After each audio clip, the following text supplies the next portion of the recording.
बिस्मिल्लाहिर्रहमानिर्रहीम अस्सलाम वालेकुम रहमतुल्लाहि व बरकातुहू। मैं हूँ इरफान अली और मैं आपको इरफान अली फूड सीक्रेट्स में खुशामदीद कहता हूँ। दोस्तों, आज मैं आपके लिए रमज़ान मुबारक की एक और ख़ास और ज़बरदस्त रेसिपी लाया हूँ। आज हम बनाएंगे समोसा चाट, जो बहुत मज़ेदार बनता है और इसका जायका हर किसी को पसंद आता है। तो चलिए फ्रेंड, स्टार्ट करते हैं इस मज़ेदार सी वीडियो को। यहाँ पर हमने दही लिया है। दही में हमने हरा धनिया, पुदीना, लहसुन और हरी मिर्च, जिसको हमने ग्राइंड करके यानी इसका पेस्ट सा बना के हमने इस दही में शामिल किया है और इसको हमने अच्छे तरीके से मिक्स किया है। तो दही की चटनी तैयार करने के बाद अब हम इसको करते हैं एक साइड पे। तो यहाँ पर हमने एक बाउल लिया है। बाउल में हम अब समोसों को छोटे छोटे पीसेस में काट कर इस बाउल में ऐड करेंगे। समोसों की रेसिपी ऑलरेडी मेरे चैनल में मौजूद है। मैं लिंक डिस्क्रिप्शन में दे दूंगा, आप जाके देख सकते हो।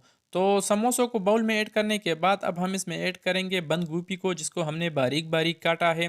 बंद गोभी भी शामिल करने के बाद अब हम इसमें प्याज और टमाटरों को भी ऐड करेंगे, जिसको हमने बारीक बारीक काटा है। तो अब हम इसमें ऐड करेंगे उबले हुए लोबिया को। ये ऑप्शनल है, अगर आपके पास अवेलेबल हो तो आप ऐड कर सकते हो, क्योंकि इनसे इसका जायका बहुत ही ज़बरदस्त हो जाता है। और अगर ना हो तो बग़ैर लोबिया के भी आप ये चाट बना सकते हो। तो लोबिया और उबले हुए चनों को भी हमने बाउल में शामिल किया है और थोड़ा सा दही हमने मज़ीद इस बाउल में ऐड किया है। दही शामिल करने के बाद अब हम इसमें ऐड करेंगे वो दही वाली चटनी, जिसको पहले हमने तैयार किया था। तो दही की चटनी भी हमने इस चाट में शामिल किया है।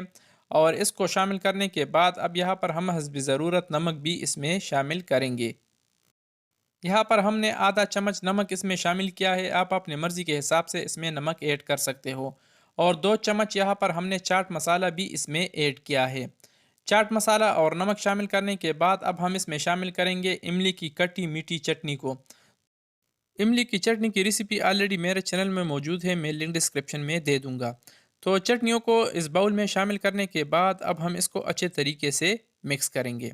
तो जनाब, आप दोस्तों से हमेशा की तरह एक छोटी सी गुजारिश है, अगर आप हमारे चैनल पे नए हो तो हमारे चैनल को भी ज़रूर सब्सक्राइब करें और वीडियो को भी ज़रूर लाइक और शेयर करें। तो फाइनली दोस्तों, अल्हम्दुलिल्लाह हमारी मज़ेदार समोसा चाट की जो रेसिपी है ये तैयार है, रेडी है। बस सिर्फ खाने का इंतज़ार है। तो दोस्तों, कैसी लगी हमारी आज की आसान सी और मज़ेदार सी रेसिपी? उम्मीद करता हूँ आप दोस्तों ने हमेशा की तरह हमारी आज की आसान सी रेसिपी काफ़ी पसंद की होगी। अगर वीडियो पसंद आई है तो वीडियो को भी लाइक करें और शेयर करें और चैनल को तो ज़रूर सब्सक्राइब करें। तो फ्रेंड, मिलते हैं नेक्स्ट वीडियो में, तब तक के लिए अल्लाह हाफ़िज़।